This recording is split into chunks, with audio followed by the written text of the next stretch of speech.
Welcome to the Poetry Flash reading series.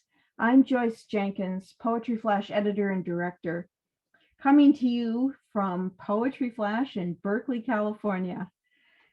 Today we are pleased to present a reading by Jan Beedy, Peter Kline, and C. Dale Young. This reading is co-sponsored by Stop video. Okay. And Can you turn on your speaker? My speaker is on. it's Dale, you might want to mute. Okay, this happened before. Yeah, you might want to mute yourself. Okay. Thanks. Why don't I leave? This reading is co-sponsored. Should I do that? Yeah. Dale, you might want to mute yourself. Thanks. This reading is co-sponsored by Moe's Books in Berkeley. You can purchase the books at bookshop.org/lists, LISTS/poetry-flash-readings. The link is in the chat box. Scroll down just a bit on the page when you get there, and you will see all of the books featured and read from in tonight's reading.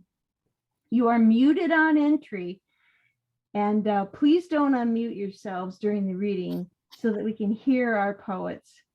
This event is being recorded and will be posted on the Poetry Flash Facebook page and on the Poetry Flash YouTube channel. And you'll be able to share it and refer to it later. After the reading, after the recording is turned off, we'll keep the Zoom on for a few minutes so that people that are joining us here live can ask a question or say hello. Please visit Poetry Flash to see reviews, interviews, news about upcoming events in California, poetryflash.org. To join our email list to find out about our future events, go to poetryflash.org and scroll down to join our mailing list. So now, with great pleasure, I give you Richard Silberg, Associate Editor of Poetry Flash.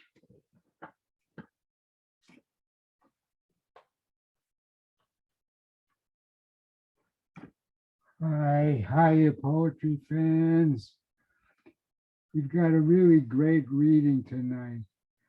And our first reader is Jan Beedy, who is she's as dynamic a reader as I can think of. She just speedballs on the page, and she's a really visceral poet, which is appropriate for. She's going to be reading from two books, and one of them is The Body Wars. So we want to get physical. The Body Wars, actually, it seems to me to be a journey from heaven to hell and back. And there's a lot of heaven and there's a lot of hell in this book. And then the second book she's going to read from is a memoir, which I don't know if you can see. You got to see this fantastic picture. I don't think you can really see it, of the little Jan pointing a gun, and it's an amazing story of an adoptee, a woman left off at essentially a foundling home, and who looks up her mother in a complex process, finds her father, who seems to be a hockey star, and it goes really deeply into the psychology of an adoptee, what it means to be adopted, what it means to be unsound, unsolid, I'm not expressing it well, but Jan will get there. So let's speedball a little with her now. Jan Beedy. Thank you, Richard. It's so good to see you. I can't wait till I can see you again in person. And thanks to Joyce Jenkins and Poetry Flash. You guys are the best. And thanks to Mo's Books, and thanks to Rosalinda for putting this together. And I'm so happy to read with Peter Kline and C. Dale Young. So I'm gonna just get started. It's Veterans Day, as everybody knows. And so I thought I'd read one poem for my father, who was a veteran. This is called My Father's Bandages. In the yellowed photo from the 40s, my father wrapped in a hip sling, a half dress, his 140-pound body gleamy with sweat, almost dripping, his hands covered in bandages. He's looking straight into the camera, a cigarette in his mouth, a half fuck you, half smile, the jungle of Papua New Guinea behind him. You might not know, it's World War II. It's the Seabees that my dad said it was the most beautiful place he'd ever seen. Jungle rot, he said. Everybody had it. You just worked with the bandages. What was he thinking? Now, when I look at him, there's a river of light around him. What breaks my heart may be the same thing that breaks yours, or not. Just know that he was the builder, the one before the Marines came, and the scaffolding of bridges and roads and buildings. That can be a structure that slices into night on the other side of the world, a cutting away of light like an eclipse. The branches of the body and the light. Is the light primary or the branch? If you ever get a chance, he said, go there.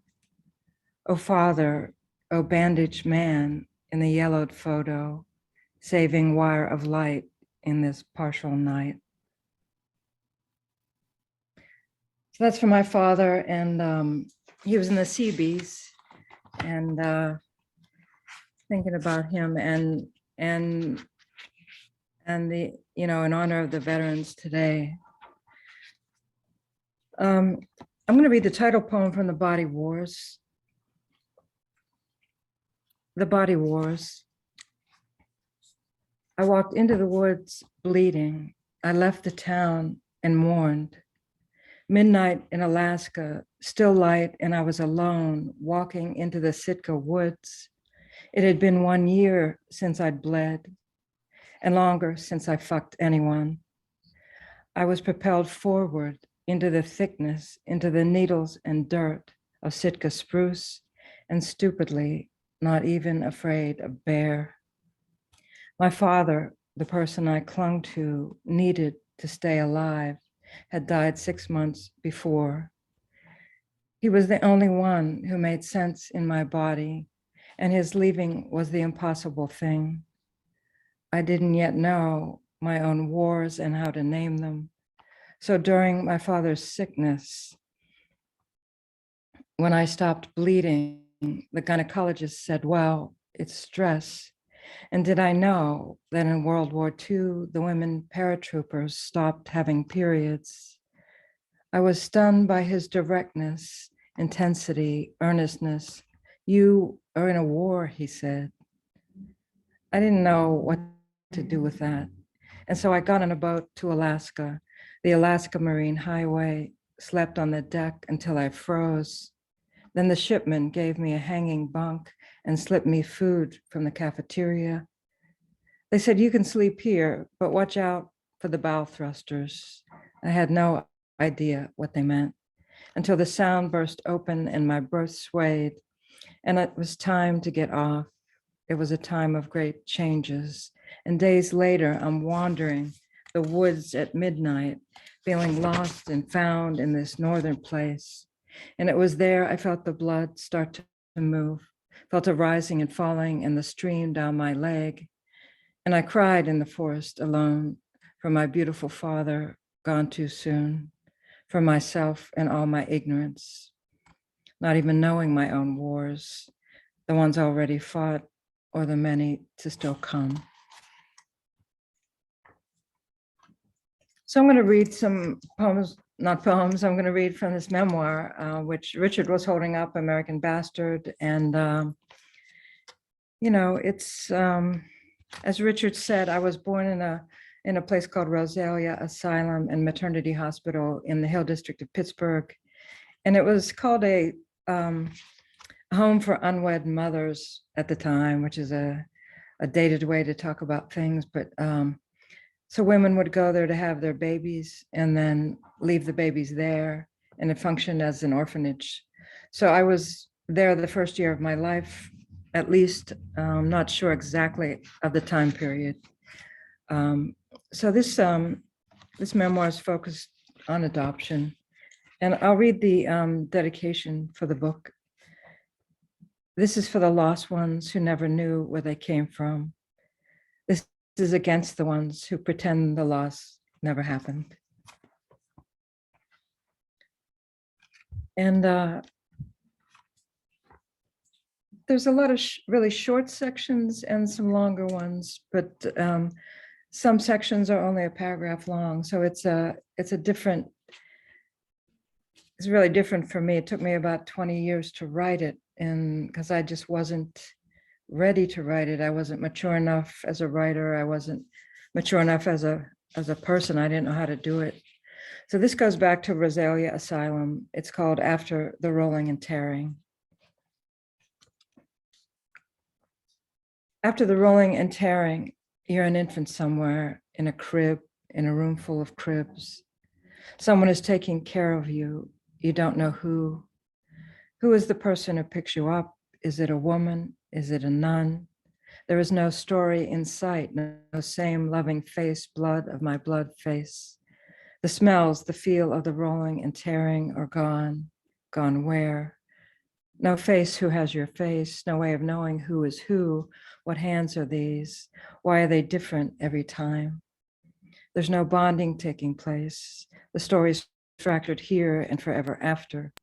Then strangers come to gaze at you, touch you, wonder about you. They decide to pluck you out of there and make you theirs. These strangers will take your name away and hide it. The government will cooperate. It will take months and months for this baby trade to be completed. A baby in exchange for money. Meanwhile, someone is feeding you. Is it a kind person? What do they smell like? You will never know these hands again. You will be taken to a strange place. People will start calling you the lucky one, the chosen baby. No one sees that your story is gone, that you are being handed off like a football. From now on, everyone will pretend that your first story never existed. They will act and want you to act as if you're one of them, their blood, their faces, their world. You know that to survive, you have to do this, you will have to pass. But your new mother has dark hair and brown eyes. Your father has dark hair. Their noses are not like yours. Your white blonde hair shines sickly like the bad light in a painting. Later, you look at your cousins. They have beautiful long eyelashes, all of them the same. You value how others resemble others. You long for it. In first grade, you refuse to make a family tree. Your parents and teachers suggest you make one based on your new family. You refuse. So I have a lot of quotes. I have a lot of epigraphs in this book. And, I felt like I really needed those voices. And I think of them as my family of strangers. They're writers, musicians. And for the first section of this book, it's called Red Dress. And the first section begins with a quote by Wanda Coleman, the amazing, wonderful poet, Wanda Coleman, poet laureate of LA for a long time. So this is Wanda Coleman. I stole it back because it was mine from the get-go. All shook up, a rumble mama burped, and there I was. Take these rhythms as evidence, my splendid rock and roll. So, it took me like a long time, like maybe 10 years to find my birth mother. Hopefully it's easier now, but I don't think it's so much easier. I mean, there are some open adoptions, but yet the cultural story on adoption still remains the same. So I'm going to just read this section about the first meeting with my birth mother. When I did finally meet her, she didn't want to meet me, and then she did. So I'm going to read this part. And apologies to anyone who's heard this. I've been reading this at some readings. So this is called "I Wear the Red Dress." Oh, let me start by saying, this is a while ago. I didn't learn my real name until I was 32 years old. It was hard to get a pre-amended birth certificate from the Bureau of Vital Statistics. And back then I was wearing dresses. So, if you know me, that's a long time ago. And I had two dresses at the time, a red one and a blue one. And I was waitressing back then. And I decided to wear the red dress to meet my birth mother. When I got there, she had the blue one on, which was really pretty terrifying at the time and still now. Okay, I wear the red dress. I wear the red dress. I drive downtown for the meeting, but I'm too afraid to go in. After 2 years, my birth mother has decided to meet me after seeing an Oprah show on adoption. Why does Oprah wield more power than a flesh and blood daughter? I call my friend Paul, who works at the welfare office in the state office building, and he meets me at a bar in Market Square. It's morning, but we drink 2 shots of cheap whiskey each, and he walks me over to the investment building to meet my birth mother. I'm an alcoholic in recovery for approximately 27 years now. It seems crazy that I would go into that meeting after drinking, but at the same time, it seems that of course I would have a drink first. That was what I did. I meet the social worker who leads me to this closed room. She says, "You have 40 minutes." I walk in and my birth mother has on a blue cotton V-neck dress. It may seem strange to focus on this. At the time I worked as a waitress, didn't have much money. I owned 2 dresses, a red one and a blue one. I decide to wear the red one to the meeting, and my birth mother's wearing the blue one. This is not about the merely instinctual. This is a book about what happened. It's not as though it's a common dress, a dark blue cotton jersey with a V-neck and a thin tan string belt. There it is on her body, the body that I used to live in, apparently. Apparently, because all of this is shocking more than strange. It's mind-bending, like the ground is sky and the sky is ground. I don't know how to describe it. I walk in, she jumps up and hugs me, and the hug is the real and unreal mixing somehow. It feels good, but I want to run. I want to get her off of me, because who is she and where has she been? We sit on basic chairs a few feet apart in this square room in this office building and start to try to speak about our lives. She is sobbing hysterically, deep ongoing sobs, and saying, "I'm sorry, I'm sorry." It's a shocking and disturbing sight, this woman who I've never seen except at birth, sitting before me crying and crying.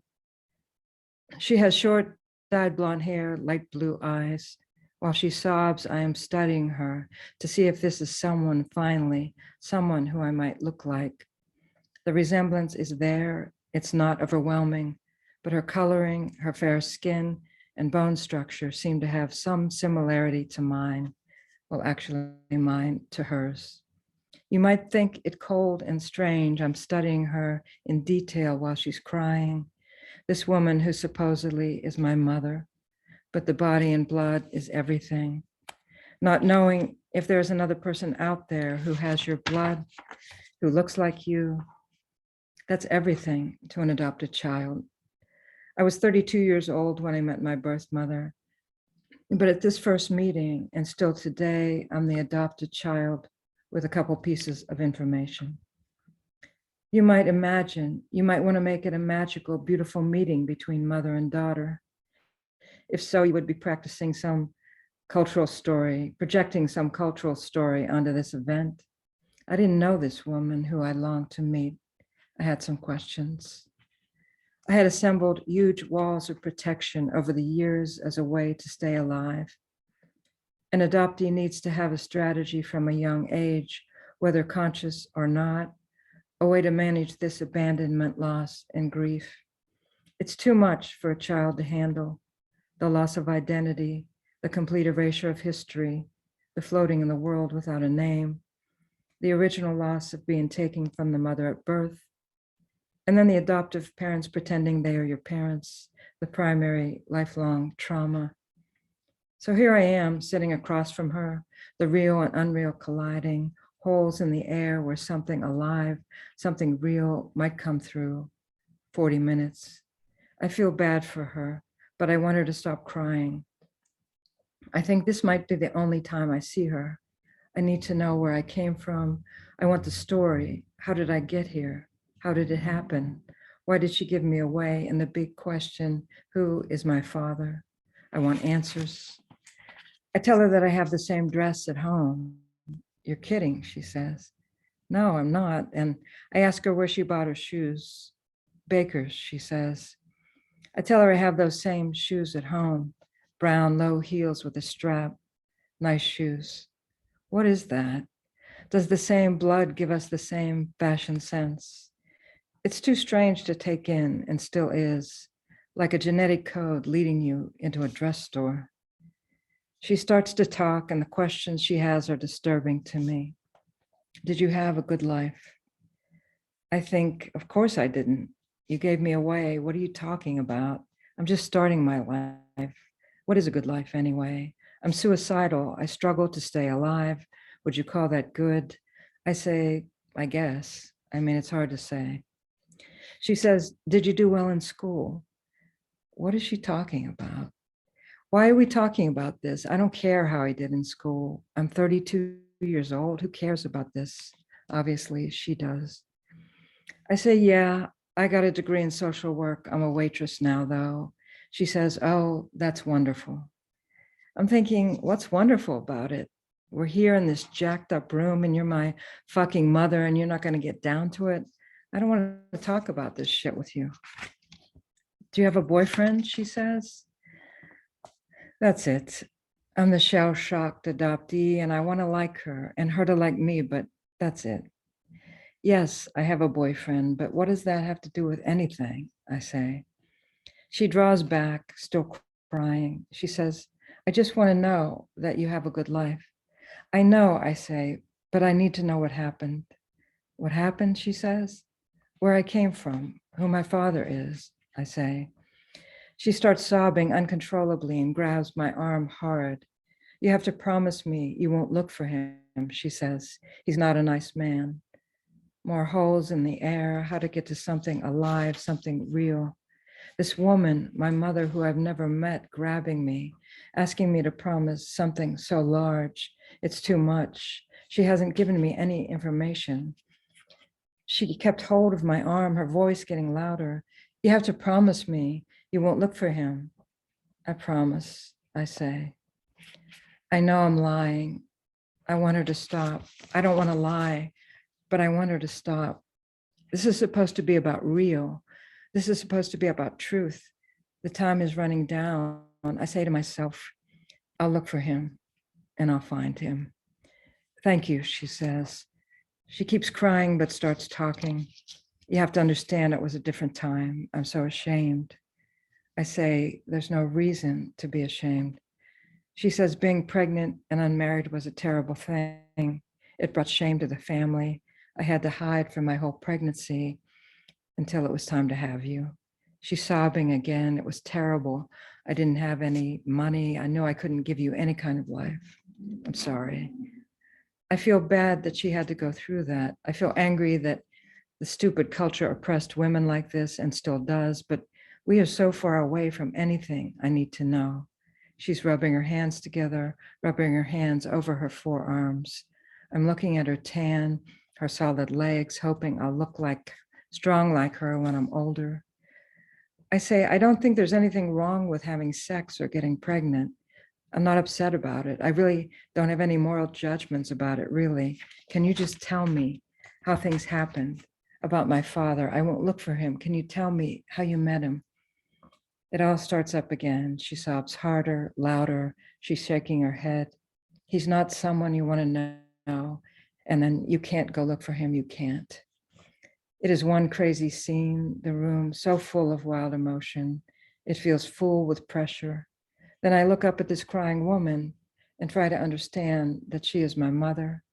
It's hard to even believe in the present moment. The real seems unreal. I had been searching for years and hoping and believing in this moment. And now finding the body seems like an out-of-body experience. Like we are saying sentences that fly past each other, like we are at such cross purposes, blood to blood, dressed in each other's clothes. I'm grateful in the swirling of that day to see her, to have a face, a body that is actual and real. That part is probably the most important. As an adoptee, I need that face, that blood connection to not feel as alone in the world. That is everything, everything. The meaning is what it is. Who knows what it should be? We would meet 2 more times over the years with very different results.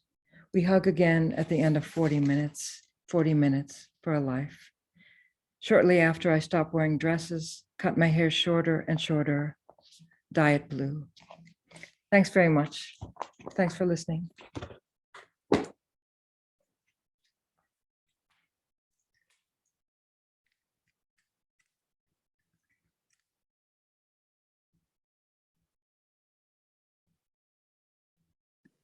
Hi, Jan.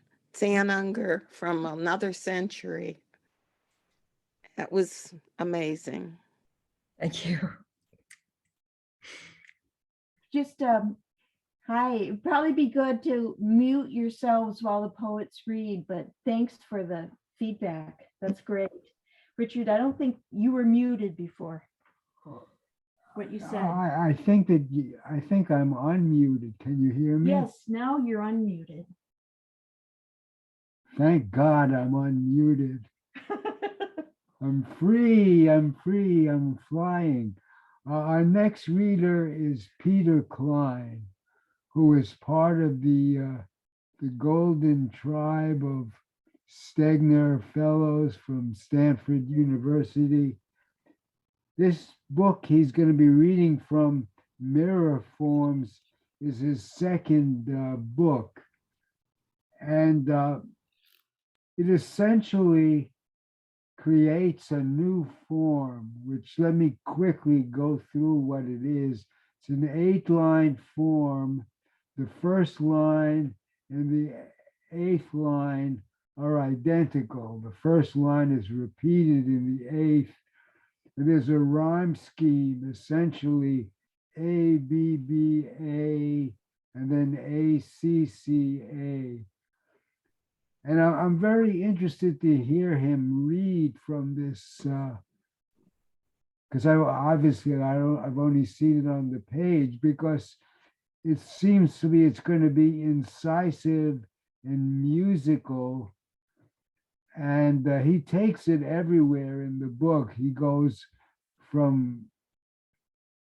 takes it everywhere, as you'll hear. So let's give him a warm welcome, Peter Kline.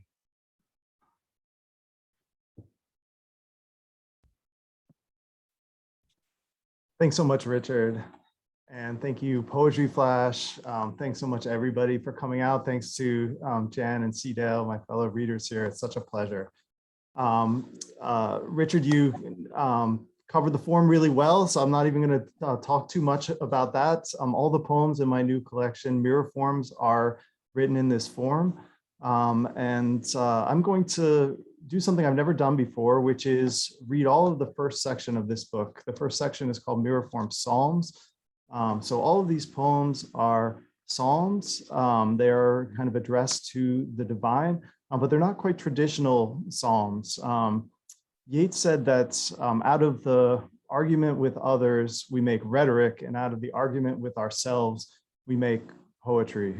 This is These Psalms are kind of doing a little bit of both. They're arguments with myself that are also arguments with the divine, with a kind of divine figure that's I don't really believe in, but think about much and want to believe in sometimes. So these are the mirror form Psalms. Since I'm not mine to keep, who is my true owner? Am I just one more goner, playing house from sleep to sleep? I have 2 stoops to sweep, one east, one west exposure. I'm tidying toward foreclosure, since I'm not mine to keep.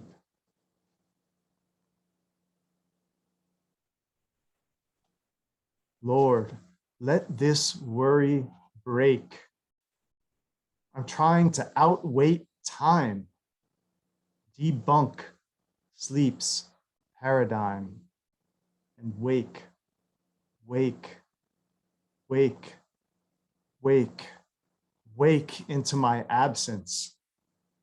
Shake the wavering of my mind until I'm undefined. Lord, let this worry break.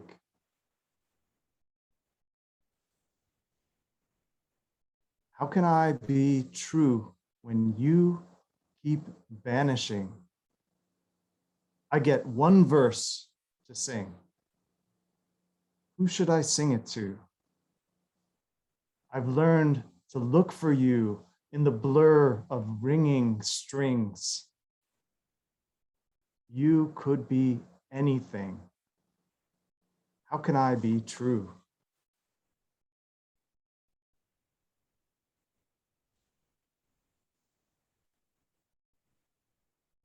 I'm learning how to ask, to serve the way you listen. This silence is a lesson. My manner has been brusque. Forgive me. At the risk of losing your affection, I question my instructions. I'm learning how to ask.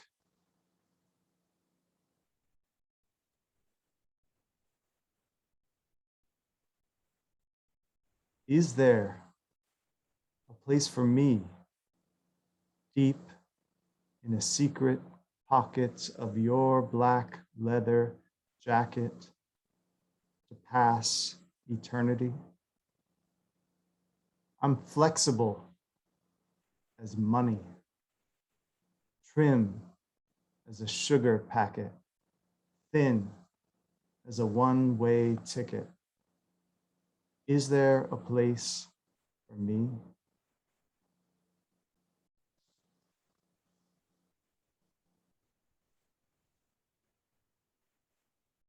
Maker of patterns and shapes, calligraphist of the spine of the serpent. You define the vine as a line and the grape as a prison. The wine must escape. Engineer, by your design, we break down at 69. Maker of patterns and shapes.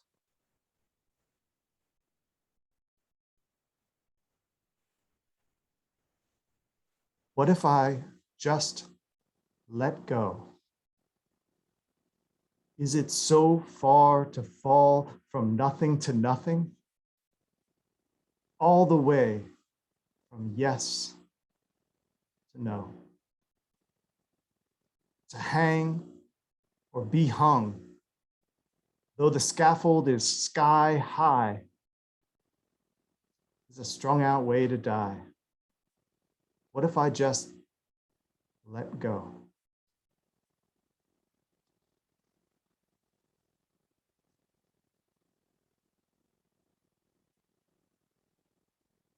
Does it have to be just me? Can't someone else come too? I belong to no one. You who made what it is to be, estrange yourself from me by being undying. Who can I give this living to if it has to be just me?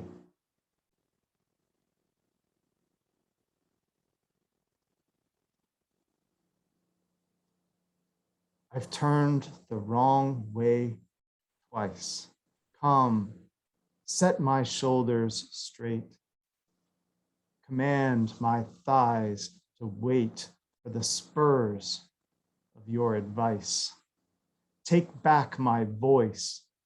Disgrace what atom of me might wonder at left or right. I've turned the wrong way twice.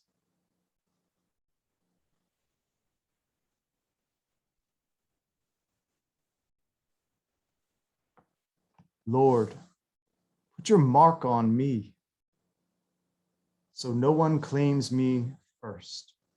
Even Cain, accursed, had hard proof you could see his soul's reality. Alone on all the earth, he knew what he was worth. Lord, put your mark on me.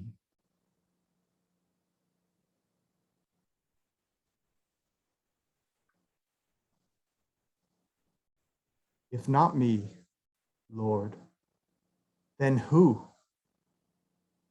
Can I be sure to know him if he looks strange, or show him the face that I show you? And how should the new me be? Shall I be his and yours to put down on all fours? And who, Lord, if not me?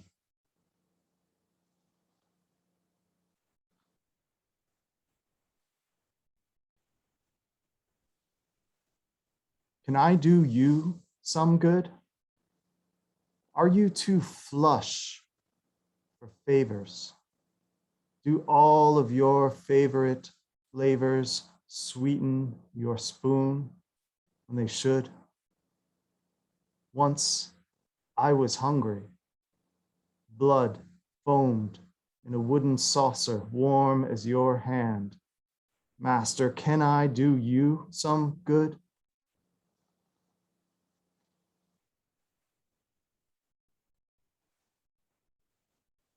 Too much is not enough. Please, let there be more. I've been a hungerer, however I've been stuffed. Your giving hand is rough. I bend to it. Two sore lips are my true reward. Too much is not enough.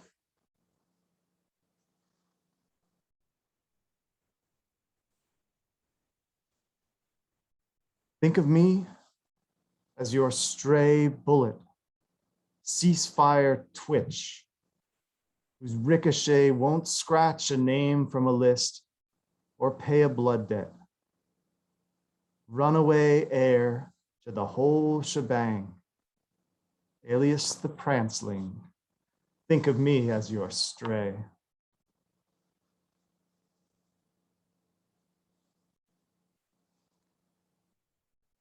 I'm to hunt for you ahead of my own flesh, twist my wrist with the leash while hot meat saunters through, till your horn commands, pursue, if ever it does.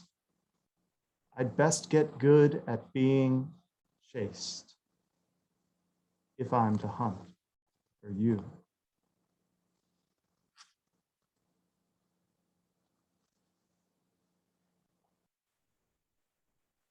I've never been your man Since I could choose to love you or refuse, I've been a courtesan to an immense amen, spreading my good news in 6-inch platform shoes. I've never been your man.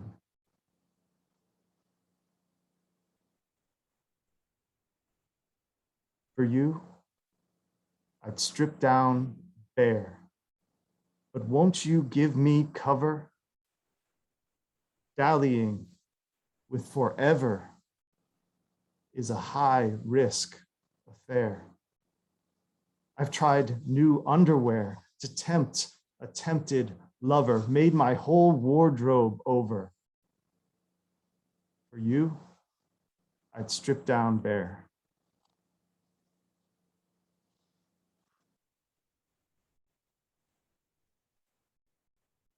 I feel you entering, slickering in, then through, forcing the issue. Who are you to wear my ring without asking? You'll bring trouble if I refuse. But before I can choose, I feel you entering.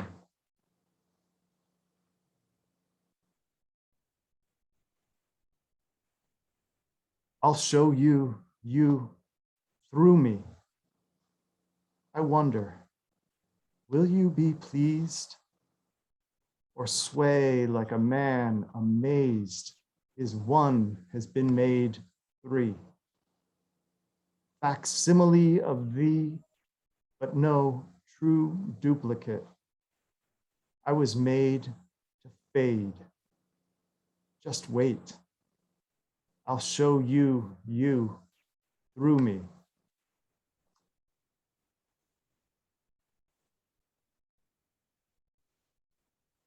I make you in my image. From the hem of your day glow robe to your hurt heart and trick rib, you are pure human homage. Could it be I do you damage conceiving you? An act of love can't be abstract. I make you in my image.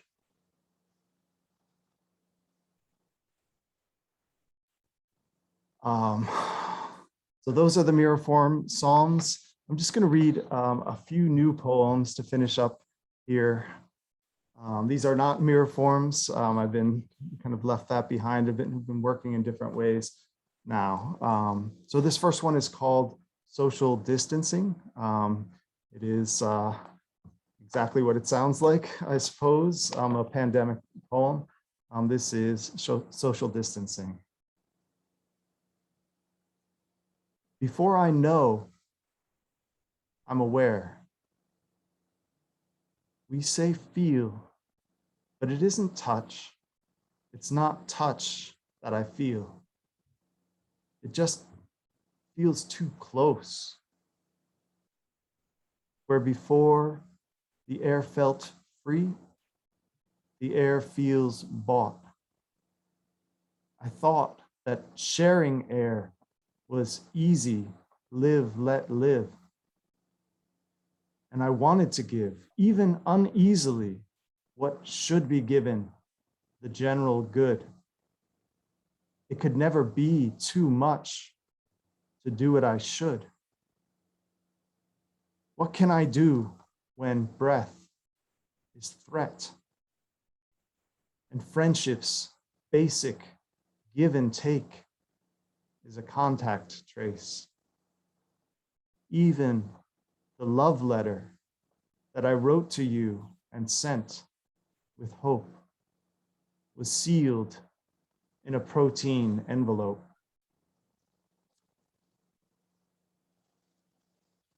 And I'll just finish up with one more poem. This is called, again, You're Gone. The title is also the first line of the poem. And I don't think this one needs an introduction.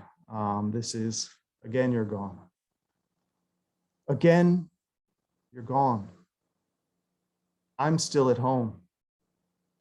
Not waiting exactly, not pacing the room, not dusting each frond on the potted fern, not exhaustively Googling 24 down, not killing off hours with a gunslinging crowd, 6 shots and an evening goes down hard, not choosing a stranger on a crosstown bus to ease down beside so our thighs don't touch as we stare through the film at what must be life. The butcher devouring the baker's loaf, the baker seducing the butcher's wife, while somewhere you make a quip or fall quiet among the ensemble you're traveling built, thinking perhaps of a joke we share whose language is probably meaningless there, but whose sentiment might translate still into a secretive, faraway smile. Or maybe your heart, ascetically dry, after seasons of weathering only me, has opened a rift to an underground spring and is entering the anguish of flourishing. Thank you so much. Thank you, Peter. Thank you so much. The sound, as Sid Caesar used to say in one of his groups, the sound, baby, the sound. Okay, our third reader is C. Dale Young with his book Prometeo. And it's a book-length meditation, really, that covers so many things. He talks about structure, he talks about essentially about aesthetics. He talks about who he is. The whole book is of course a development of who the writer is, his lovers, his place he's from the Bahamas, and there's meditation on the cane fields and the danger of the cane fields and the safety and the danger of the cane fields. The book, this is not a book that depends on plot, so I'm going to tell you a little bit about the plot. It moves to a violation, a sexual violation by a priest. It talks about suicide and attempts at suicide. And it goes finally to Prometheus, to fire, in which he says, and I don't really understand this, but I'm interested, I'm fascinated to find out quite what is meant. But he doesn't steal the fire, he creates it. And the book is exquisite. It's an exquisite, precise, aesthetically gorgeous book. So let's give him a warm welcome, C. Dale Young. Thank you, Richard and Joyce and everyone at Poetry Flash. Can everyone hear me okay? Good. I'm going to start with a poem titled The Call, and it's in memoriam for my uncle, Cecil Young. The Call. I am addicted to words, constantly ferret them away in anticipation. You cannot accuse me of not being prepared. I am ready for anything. I can create an image faster than just about anyone. And so the crows blurring the tree line, the sky's light dimming and shifting, the Pacific cold and impatient as ever, this is just the way I feel. Nothing more. I could gussy up those crows, transform them into something more formal, more Latinate, could use the exact genus, Corvus, but I won't, not today. Like any addict, I too have limits, and I have written too many elegies already. The living have become jealous of the amount I have written for the dead. So leave the crows perched along the tree line watching over us. Leave them be. The setting sun, leave it be. For God's sake, what could be easier in a poem about death than a setting sun? Leave it be. Words cannot always help you, the old poet taught me, cannot always be there for you, no matter how you store them away with sharpened forethought. Not the courier in his leather sandals, his legs dark and dirty from the long race across the desert, not the carrier pigeon arriving with the news of another dead Caesar and the request you present yourself. Nothing like that. The telephone rings. Early one morning, the telephone rings and the voice is your mother's voice. No fanfare. Your father's brother is dead. He died that morning. And your tongue went silent. Like any other minor poet, you could not find the best words, the appropriate words. Leave it be now. You let your mother talk and talk to fill the silence. Leave it be. All of your practiced precision, all of the words saved up for a poem can do nothing to remedy that now.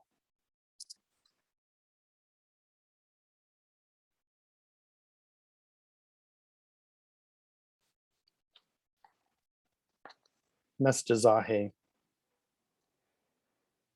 At the ruins of Tulum, on a boulder half buried in sand on the famous beach below the often photographed pyramid that stares out at the sea, I found a petroglyph overlaid in white chalk to better demonstrate the bird-like thing carved into the rock's side. I had seen it before, in Cuba maybe, or Puerto Rico, somewhere on one of the islands out across the sea, watched over here by trees and pyramids. The bird on this boulder, like the one I had seen elsewhere, had only one leg. But this should come as no surprise. The Taino, having left this soil many hundreds of years ago to search for new land, new coastlines, they made landfall all across the Antilles and flourished until the Spaniards arrived. As the textbooks will tell you, the Taino are extinct, the people and their culture extinguished by Spain long ago. But tell that to the old brujas, the old island women who will proclaim we are of this dirt and can send any man who stands against us back to the dirt. The irony of this is legion. One did not need a laboratory to cross the tangerine with the grapefruit to make the tangelo, and the Spaniards did not need a laboratory to cross the Taino with themselves. So, when I stand here on this beach at Tulum, is it any wonder we all look like cousins? Not the Spaniards who dabbled in the witchcraft of mestizaje, not the Spaniards who claimed all of this region as their own. No, it is the Taino, cousins to the Maya, that link us. Peer into the DNA of many Caribbean people, and you will find that 10 to 20% of it is indigenous, is Taino. We are of this dirt. We cannot be killed off, the old women say. And in the base pairs of our DNA, we discover the truth. One can hide many things, but the truth is always there. An ancient god buried himself in the dirt that gave rise to the Taino, and with time, the Taino themselves were buried. This is all true, but they are not dead. No, no, not dead. They are buried within us.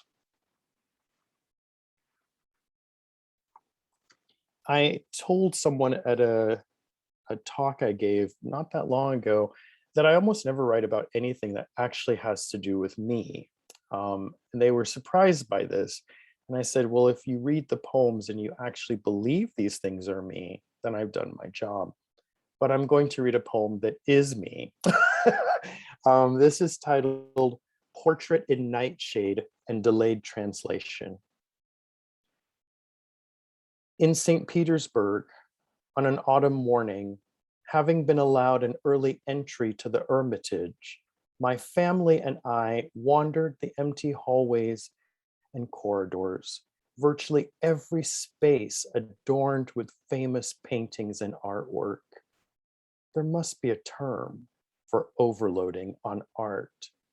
One of Caravaggio's boys smirked at us, his lips a red that betrayed a sloppy kiss recently delivered, while across the room, the Virgin looked on with nothing but sorrow. Even in museums, the drama is staged. Bored, I left my family and steered myself, foolish moth, toward the light coming from a rotunda. Before me, the empty stairs, ready to descend, ready to step outside into the damp and chilly air, I felt the centuries-old reflex kick in. The sense of being watched. When I turned, I found no one. Instead, I was staring at the return of the prodigal son. I had studied it, written about it as a student, but no amount of study could have prepared me for the size of it, the darkness of it. There, the son knelt before his father, his dirty foot left for inspection. Something broke, as cliched as it sounds. Something inside me broke, and as if captured on film, I found myself slowly sinking to my knees. The tears began without warning until soon I was sobbing. What reflex betrays one like this? What nerve agent did Rembrandt hide within the dark shades of paint that he used? What inside me had malfunctioned, had left me kneeling and sobbing in a museum? Prosta placet o svobodi sebia, said the guard as his hands steadied my shoulders. He stood there, repeating the phrase until I stopped crying, until I was able to rise. I am not crazy, nor am I a very emotional man. For most of my life, I have been called correctly cold. As a student, I cataloged the techniques, carefully analyzed this painting for a class on the Dutch masters. Years later, having mustered the courage to tell this ridiculous story, a friend who spoke Russian translated the guard's words for me. Just cry, free yourself. But free myself from what exactly? You see, I want this whole thing to be something meaningful, my falling to my knees in front of a painting by Rembrandt, a painting inspired by a parable of forgiveness offered by a father to his lost son. But nothing meaningful has presented itself. Even now, after so much time has passed, I have no clue what any of this means. I still haven't figured out whether or not I am the lost son or the found.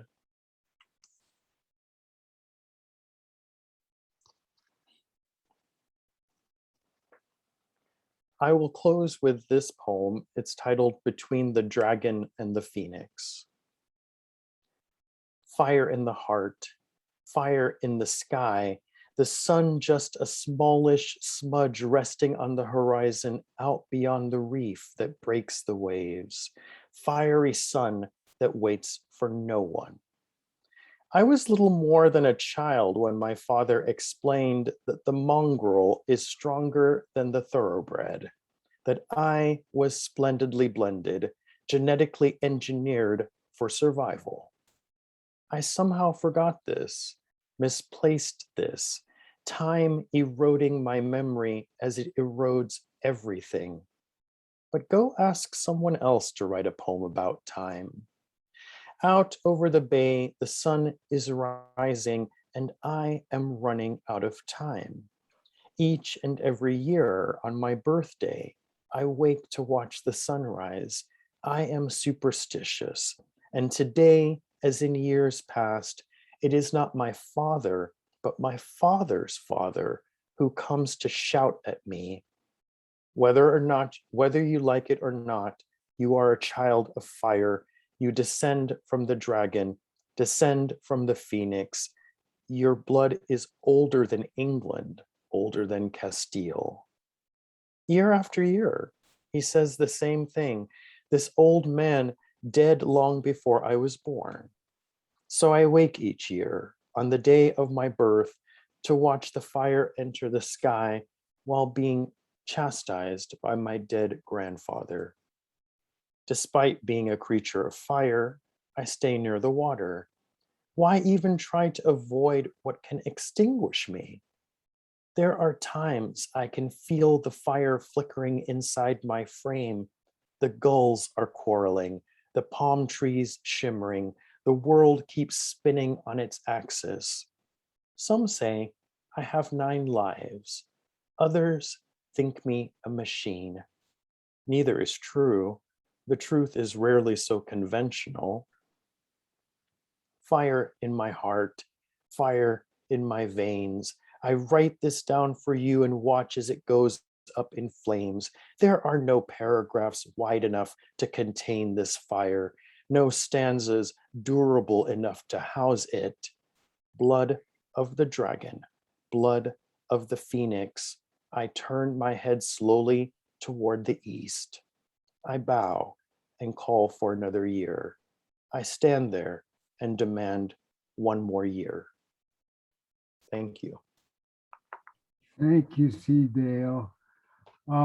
It shows how good you were, because silly me, I believed I was reading a book about you, man. Well, I've done my job.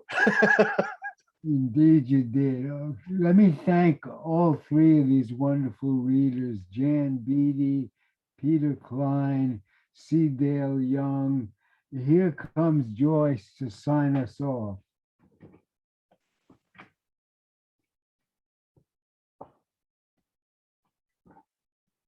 Musical chairs on Zoom. Thank you for this wonderful reading. Our 3 wonderful poets. Can't thank you enough. I want to remind everyone to go to bookshop.org/lists, LISTS/poetry-flash-readings. And the link is in the chat box, and you can purchase, just look on the front page of our online bookstore that Mo's Books in Berkeley sets up for us, and you can see all of these wonderful books. And it'll be there for a while, so if you want to go back later and do it, fine. You will find them there, I promise. And check out poetryflash.org for readings in the future. And thank you so much for joining us tonight. Thank you, everyone.